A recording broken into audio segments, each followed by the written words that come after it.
答えを言います。この新しいアライメントというのはサスペンションアッセンブリーを前に5ミリずつぐらい移動することになります。結果的にそうすることによって地面からの入力を上だけではなく後ろにも逃がします。どっかで聞いたことあるなって察する人もいるだろう。そうなのよ。後ろっ側に本当は下がらなあかんのに、後ろっ側には金物があってゴンって当たるんだよ。ブッシュの位置に取り付けすると、それがゴンと当たるから突き上げ感になってたの。動かなかったから、動けなかったのよ。ブッシュのクリアランスが全く間違えていた。ブッシュが出てきとうからもっと自由に動いてんねん。これ多分感じる利点はこれ3つあるんだよね。1つ目が乗り心地の大幅な向上。めっちゃ良くなるから、もう突き上げ感の間隔半分以下で、縦揺りの減少、前がひょこーんと上げへんから後ろは沈まへん。だからフラットのままや。ピッチングがなくなるってこっちゃ。で次、車両の直進安定性。ハンドルセルフステアが強くなります。ちゃんとハンドル切った後戻したらプルルッとまっすぐまで乗ります。だから運転が楽なる。疲労の軽減、すなわちセーフティーで安全は、安心につながるんだよ。でもう一つ副産物があった。昨日の動画見た人は知ってると思うけど、ブッシュがしっかりと設定されてなかったから車の振動が大きかったので、特にアイストップからの復帰の振動、ブルーン、ブレーキを踏みました、アイストップ入りました、青なりました、ブレーキ離しました、ブルーン。エンジンがかかる時にはギギョンはいいよ。助手席乗った人もブルーンって震えるぐらいの振動するじゃない。あれがねゼロです。原因と対策、ブッシュの打ち込み量のミス、もしくはブッシュ自体の間違い、設計のミス、もしくは施工方法の間違い、それから検査期間なんぼかを通過したはずなんだけどもサボっとんな。でもこれはフロントのローアームを調整し、そのままな回収して調整して、いやもう販売されたディーラーでもできるで、調整してそのまま納車することも可能やね。部品代かからへんねん。これで治ります。もう一つがキャスターの不足、フロントのアッパーアーム左右入れ替えで解消。これも部品代はかかりません。工賃だけです。この辺のことは昨日も言ったんだけど、本当はカスタムね。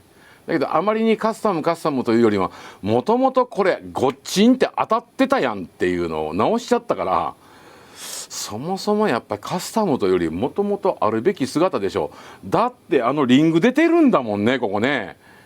写真出とうと思うけどここにね写真が、こっちのリングシルバーのところが出とうやつと出てないやつって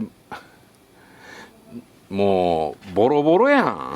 あとそこまでやるとエムダスによるステアリング系の、リセットが必要になると思います。それとサイドスリップの調整、おそらくイン側の1ミリ前後ぐらいになってると思いますが、アウト側の2ミリぐらいにしてやる。そしてこのちょっとハイキャスターの車に乗ってやると、タイヤの片べり、外べりね、あれも防ぐことができるようになると思います。部品代はゼロ、作業のみで皆さんの車が良くなるんです。この動画の中で某 SNS の YouTuber、 整備士系 YouTuber の方が、違法改造するような話を皆さんに誘導していますがっていうことをもし上げてくるやつがおったら、残念。継続車検には何の関係もない。新車の保証が通る通らへんっていう問題はあるかもしれんで、だけど今の時点で実は壊れてるじゃない。この話もちょっと持って言うと、ヒデポンチャンネルのヒデポンさんが言ってるような直し方をするとブッシュがちぎれる可能性がありますとかっていうふうに言うかもしれない。いや今の現時点でブッシュはずる向けですよ。皆さんハンドル切ってちょっと段差乗り方はギコガシャゴショって言いますよね。あれうちの CX-60 は全くもう音もうスッしか言わない。スッワン久しぶりにやったぞ。ダブルウィッシュボンやろう。ダブルウィッシュボン、ふわーん。左側だけ縁石乗り上げ、ふわーん。右側縁石乗り上げ、ふわーん。ってなるのよ。それをゴムのところにブーツをかぶしたところで、それはもう全く意味をなさない。今後次の商品化このね9月の末10月に間に合わないかもしれない。でも実は間に合うプレスぐらいあるでしょう。ローアームアッセンブリー、皆さんにちょっと一旦お願いして送り返して、すいませんと、設計値間違えてました、このように加工してくださいって後からでもできるんです。分解しなくても。そうすれば新車の時に組み付けが工賃だけで収まる。部品代かからない。新しい設計図書いて新しい部品を作らなくても OK。 いやだけどまた言うんだろうな、そんなことしたらね、ヒデポンさんが言ってるようなことしたら物資にまた負担がかかってねって。いやもうすでにその話は君たちの話はもうすでに破談してるから。破談じゃない、それはあれだ、お見合いだ。破綻してるからね。隠してるだけ。多分何かを誰かがどっかのグループが今最もおかしなことになっちゃってるなって感じるのが、昨日の動画であったように結局はショックアブソーバーとかスプリングとか減衰力とかスプリングレートの問題ではなかったのってことは、結局僕がその問題、ショックアブソーバー足回りアッセンブリが前のナックルが後ろに押されたことにゴンって当たってる音を見抜けずにショックアブソーバーとかを作った場合どうなる？減衰力が硬いから柔らかくせななーってなるじゃない。いやそもそもその時点で当たって擦れてながら動いてるためのショックアブソーバーでしょ。考えてる本当のウィッシュボンはちゃんとスカスカレーシングカーに動くわけだから、擦れながら動くことがない。ギコギコとも言わない。じゃあスプリングレートも作り変えなきゃならないっていうことになってくるよね。だからショックアブソーバーを早く出すんじゃなくて、その前に何か原因があると僕は強く思ってた。当たってました。正解です。ですから今後今から作られるショックアブソーバー、この後ね、もし作ることがあるとするならば、前は作るかもしれんけど、まず次は後ろ。昨日の動画に向いてたように前がスムーズでシャッカシャッカ動くから、後ろだけがちょっと硬いのよ。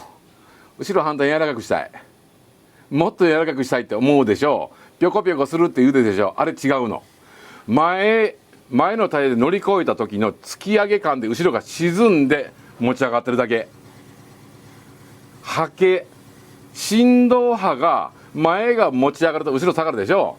その後帰ってきてるだけで、今前が上に突き上げることだけはないので、そのままスコーンと通過するので、後ろの減衰力をもう少しまたね変えれる。いやそんな柔らかくしたら硬くしたらスタビライザー外したら、そんなんじゃないの。そんなんじゃなかったよ。やっぱり今後ろが沈み込んでしまって、前の衝撃を受けた分後ろに沈んだ荷重、それをよっこいしょと戻すために後ろが揺れまくってる。ところが前がスムーズに今までみたいに跳ね返りがないので通過しちゃうから、前がスコーンとまっすぐ行きます。となると次は後ろ柔軟に動かす必要があります。ダダーンってクラウンのように、アレクサスの LS のように。乗っとるけどな中古やけど。でこのまま見逃していくとどうなるかっていうと、今もジャニーズの話ができとはな、もう50年前からずっと隠蔽しとった誰かが隠してんねん。その話になっていくで、民意としてはやっぱり松田社をどんどん離れていっとるだろうし、今も今日も明日もCX-30がまた売られていきよる中古車屋に。それを1台でも減らしたい。また今から買おうというユーザーにこういう問題があることがはらんでいますよ、それを知った上で買いましょうねって売ってほしい。